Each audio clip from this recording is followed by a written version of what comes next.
Even though these tragedies in life remind us how broken our world is, how troubled our world is, and how quickly life can change for us, and how whatever kind of paradise we may have been experiencing can suddenly change, we were reminded with that last slide that God has prepared a paradise.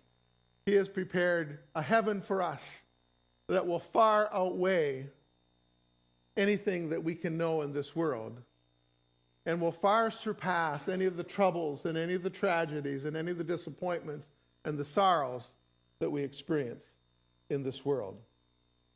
So if I were to compare what happened from the paradise that God had created to this paradise lost, it would look a little bit like that, but even much, much more. Last Sunday, Pastor Larry spoke on the foundation of marriage. He talked about God's original design and plan for marriage. He did not specifically address failure in marriage and the need for healing from broken vows and broken commitments, broken hearts and broken lives and broken families. We talked a little bit about that as we concluded our service last Sunday morning. But you know, the fact that God's standards and God's design and God's beautiful plans, as He had planned a world that was perfect and good in every way, suddenly was changed because of the consequences of Genesis 3. And really all of our lives have been dramatically affected by what happened in Genesis 3. And so we want to look at this story today, which I believe we all know about. Perhaps we know a lot about that story and that chapter, which some of us would call that fatal chapter of Genesis chapter 3. I'm going to read just a part of it. Now the serpent was more crafty than any of the wild animals that the Lord God had made. He said to the woman, Did God really say, you must not eat from any tree in the garden?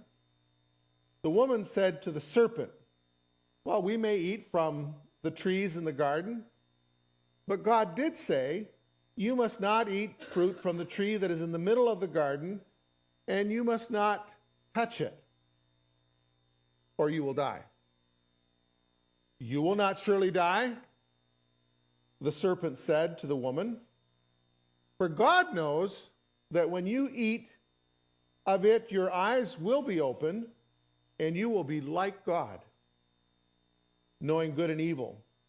When the woman saw that the fruit of the tree was good for food and pleasing to the eye, and also desirable for gaining wisdom, she took some and ate it. She also gave some to her husband, who was with her, and he ate it. Then the eyes of both of them were opened, and they realized they were naked, so they sewed fig leaves together and made coverings for themselves. Then the man and his wife heard the sound of the Lord God as he was walking in the garden in the cool of the day, and they hid from the Lord God among the trees of the garden. But the Lord God called to the man, where are you? And he answered, I heard you in the garden, and I was afraid because I was naked, so I hid. And God said, who told you? Who told you that you were naked? Have you eaten from the tree that I commanded you not to eat from? And the man said, the woman you put here with me, she gave me some fruit from the tree, and I ate it. And then the Lord God said to the woman, what is this that you have done? And the woman said, the serpent deceived me, and I ate. And what follows has been life-changing in a very difficult and negative way for for the whole history of our world since then. All of the curses that God placed on the serpent, on the woman, and on the man following their disobedience.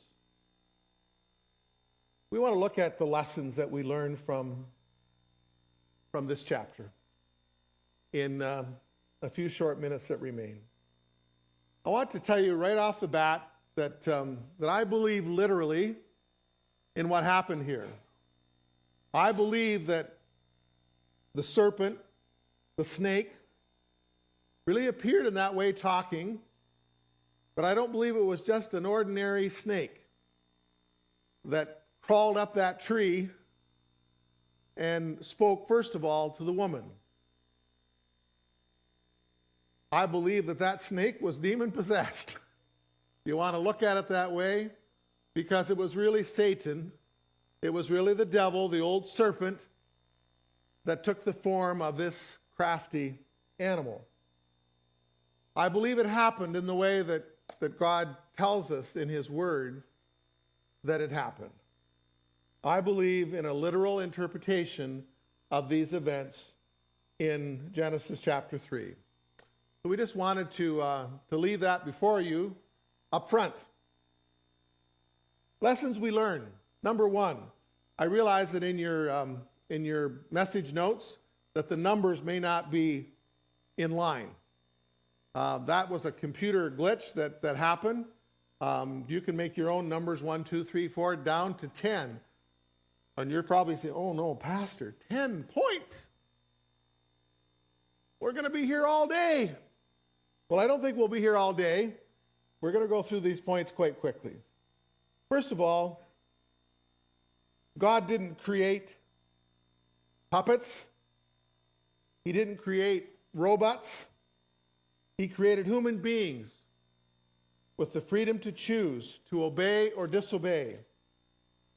Even though Eve didn't totally quote what God had told Adam in the commandment that He gave to him, He did say this to him. In Genesis chapter 2, I'm just looking for the verses. Verse 15, the Lord God took the man and put him in the Garden of Eden to work it and take care of it. This was before Eve was created, the woman.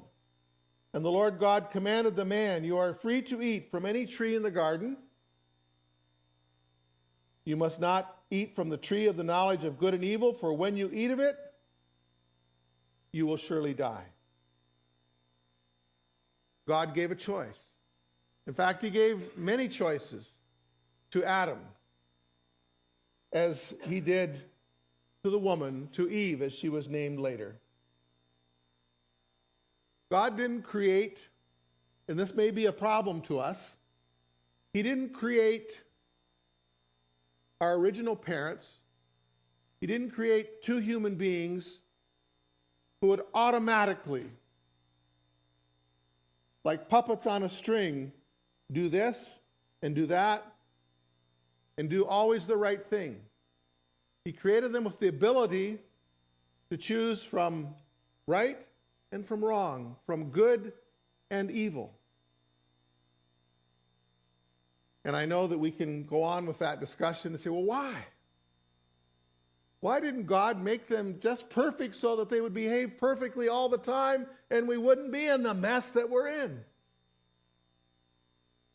Love doesn't work that way. When love is forced, it's not really love, is it? It's not a free relationship of loving and giving to one another and sharing and communicating, receiving, blessing. This love was a love that came as an act of the will to respond to God's love, to respond to what God had made, to respond to what God had commanded.